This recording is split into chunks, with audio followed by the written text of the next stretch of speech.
Okay, so SNL turned 50, and wow, your search history tells me you are really into this. Yeah, it's amazing to see what caught your eye. People are looking for the practical stuff, like when it's on, Here to watch it. how long it is, planning out their snacks and I get it. I totally get it. but you're also digging into some of the like history Yeah. of SNL and you're interested in the original cast members, some of the bigger names. Oh, absolutely. The names that are popping up are incredible. Steve Martin, Paul Simon, Tina Fey, Alec Baldwin. Bill Hader, It's like yeah. a who's who of And comedy. you want to know who showed up Yeah. for this mega celebration? And Speaking of showing up, yes. what about Dan Aykroyd? Oh, Dan Aykroyd. It seems like people were really expecting to see him. Yes, they were convinced he would be there, even though he wasn't part of the live show. Right. And it's funny how sometimes it's the absence of somebody that gets people talking. Exactly. Almost as much as if they were there. It's the power of nostalgia, especially with something like this. Yeah. You're not just watching a show, you're reliving memories. Right. You're connecting with like a shared cultural experience. Totally. And speaking of connecting with the past, you've been looking into the cast a lot, both the past and present. A lot of searches for that original SNL cast, the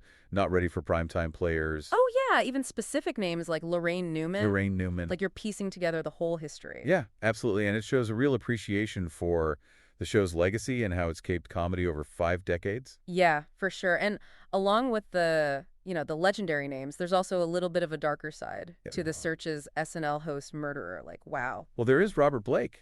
Oh, that's right. He hosted back in the 80s. Yeah. He had a really successful career in both comedy and drama, but his real life took a dark turn with a controversial murder case. It's true. And it just makes you think about, the line between what we see on stage and the Right. real person. Yeah, the person behind the character. Okay, so we've talked about the guest list, a history, but clearly you're not just here to research this thing. Right. You want to watch it. You want to watch it. There's a lot of searches for like where to watch SNL 50 time, even Peacock SNL. It's like you're gathering all the info. Gathering all the insight. Before you sit down for the big show. Exactly. And once you're settled in, you want some music. Oh, yeah.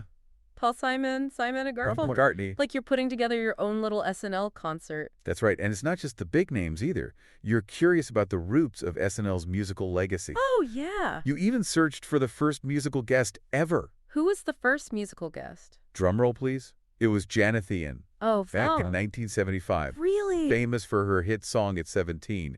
She helped kick off what would become, this legendary tradition of musical performances on SNL. Wow, Janice Ian, I did not know that. That's a piece of trivia I'm going to store away. Yeah.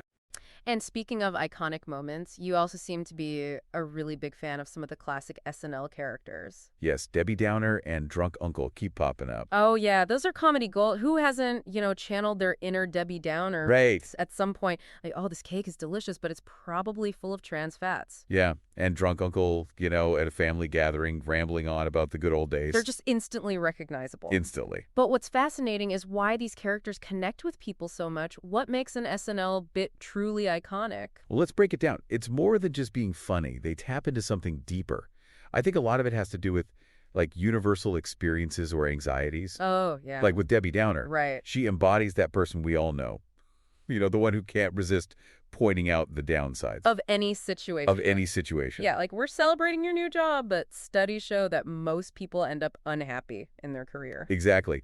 And it's funny because it's relatable. Totally. We all have that little voice in our heads. Yeah. Sometimes that little Debbie Downer, but she just takes it to a whole other level. Yeah, and that's where the comedy comes in. Exactly. And then you've got Drunk Uncle, Uncle. who's a caricature of that rambling kind of inappropriate relative who shows up at family gatherings. With unsolicited advice. It's the same old stories. Exactly. He's that familiar figure. We've all encountered him. Right. Maybe we are him sometimes. Yeah. Who gets a little too enthusiastic with the holiday cheer. And it's so well observed.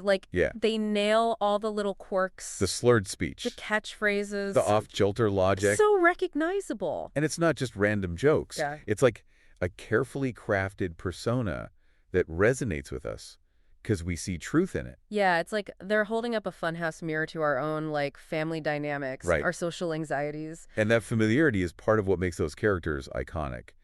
They represent something we all recognize. Yeah, they become more than just characters. They become embodiments. Of certain personalities or social tropes. Yeah. And speaking of iconic characters, what about Dan Aykroyd? You mentioned that there was a lot of talk online about whether or not he was going to be at the anniversary special. I know he wasn't there, but it seemed like people really thought he would be. Right. And it's interesting to think about why there was so much speculation. Yeah. He's undeniably a part of that original cast. Right. And his impact on the show is huge. So maybe it was just wishful thinking. Like, Yeah. people really wanted to see him back on that stage. Especially for this big occasion. Especially for such a momentous occasion. Yeah. And it speaks to that connection people have with those early seasons of SNL.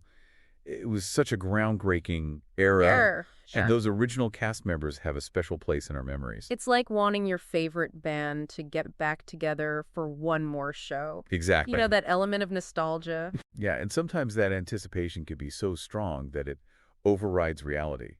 Even if someone isn't physically present, their presence can still be felt. They become almost mythical. Larger than life. And speaking of larger-than-life figures, you were really interested in the musical guests, Paul Simon. Oh, yeah. Simon and Garfunkel, Paul McCartney. Big names. You're clearly a fan of SNL's musical legacy. It's fascinating to see the range of your searches, from legendary duos like Simon and Garfunkel to solo acts like Paul McCartney. Right. It really speaks to the breadth of SNL's musical history. For sure. And it's a reminder that SNL has been a platform for both emerging and established artists. Oh, yeah. And for a lot of musicians, it's a sign that they've made it, they've hit the big time. Right, the rite of passage? And sometimes those musical performances become iconic in their own right. Absolutely. Like Nirvana performing Smells Like Teen Spirit. Kanye West debuting Stronger. That's right. Or even Ashley Simpson's lip sync mishap. Oh, yeah. Sometimes those unscripted moments are just as memorable as the planned performances. Exactly. And that unpredictability is part of what makes SNL so compelling. Yeah. You never know what's going to happen. Okay, speaking of surprises, remember that search for Keith Richards? Oh, yeah. What was his connection to SNL? Well, he wasn't a full-fledged musical guest like in the traditional sense, but he did make a surprise appearance with Mick Jagger Oh, wow. when the Rolling Stones performed back in the 70s. A surprise Keith Richards cameo? That's pretty legendary. Yeah, and it just goes to show the unpredictable nature of live TV, especially on a show like SNL. For sure. That spontaneity keeps people coming back. Okay, so we've talked about the stars, the cast members, the musical moments, the iconic characters. Yeah. Anything else we need to address before we wrap this up? Well, there's one more search that caught my eye, and it might surprise you. All right, lay it on me. What is it? You searched for SNL parodies of commercials. Oh, wow, you're right. I totally forgot and even searched for that.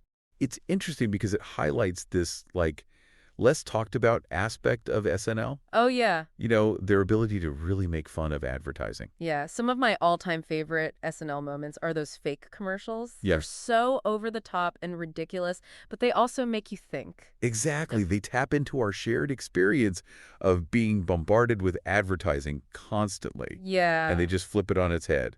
Those familiar jingles, and Like exaggerated claims. overly enthusiastic spokespeople. Exactly. And it works because we all recognize it. We recognize those tactics. Like, we've all seen those cheesy commercials that are trying way too hard to be relatable. Yeah. And SNL just takes it to the next level. They make us laugh at how absurd it all is. It's like social commentary disguised as entertainment. Exactly. Like, remember that Colin Blow cereal commercial? Oh, yes. It's like a party in your pants. Oh, so wrong, but so funny. I know.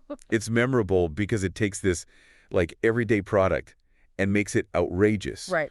And it makes you think twice about what you're having for breakfast. Okay, so we've covered a lot of ground here. The guest list, the cast members, the music. Iconic characters, fake commercials. It's been a real journey through 5 decades of comedy and pop culture. It really has. And what's amazing is that it all started with your curiosity. Right. Your deep dive into the world of SNL. It's been so fun to revisit all these great moments and find some hidden gems too. Yeah. But I think it's time to come up for air. Take a breath. And think about what we've learned. What does all this interest in SNL's 50th anniversary tell us? For me, it shows that live comedy still has this power. Yeah. Even in a world where we're always online, there's just something special about seeing performers create something funny and spontaneous. Right in front of you. Right there in front of you. And SNL has always been more than just a comedy show. It's really like a cultural touchstone. Totally. It's a reflection of us, our society, our anxiety. It makes us laugh at ourselves. It holds a mirror up to who we are. Yeah, it's like social commentary that it's a variety show. Exactly. And the fact that it's still going after 50 years shows that it can adapt. Right. It can evolve. But the question is, can it last another 50 years? Ooh, that's a really good question. The media landscape has changed so much, even just in the last 10 years. I know.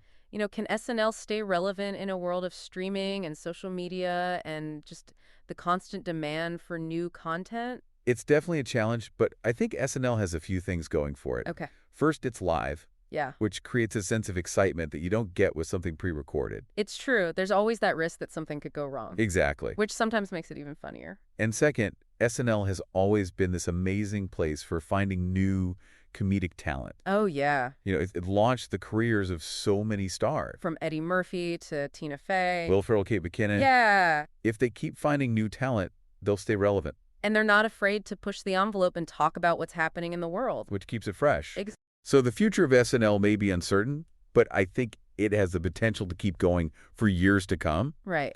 But ultimately, it's up to the viewers. That's where you come in, dear listeners. That's right. We've given you a glimpse into the world of SNL. The history, the stars, the impact. Now it's up to you to watch the show. Form your own opinions. And decide if this iconic show can keep making us laugh and think for another 50 years. It's a great time to be an SNL fan and a really interesting time to think about what's next for comedy. Well said. And on that note, I think it's time for me to go rewatch some classic Celebrity Jeopardy sketches. Oh, yeah. Because let's be honest, who doesn't need a little Will Ferrell as Alex Trebek in their life? A timeless classic. Thanks for joining us on this deep dive. Today is your lucky day. Today is the day that our $3 website works for you, paying you directly to your PayPal daily. Imagine $3 ongoing continuous payments to your PayPal account. Imagine falling asleep and waking up to $300 in your PayPal account. How would this make you feel? How could this help you? What bills could you pay? What kind of fun could you have? What does that retirement look like now? All for a one-time payment of $3. This website is DFY done for you, fully built and completely hosted, and never stops collecting payments for you. You have spent $3 on coffee on a regular, but that coffee won't help you create multiple streams of income. Click the link below.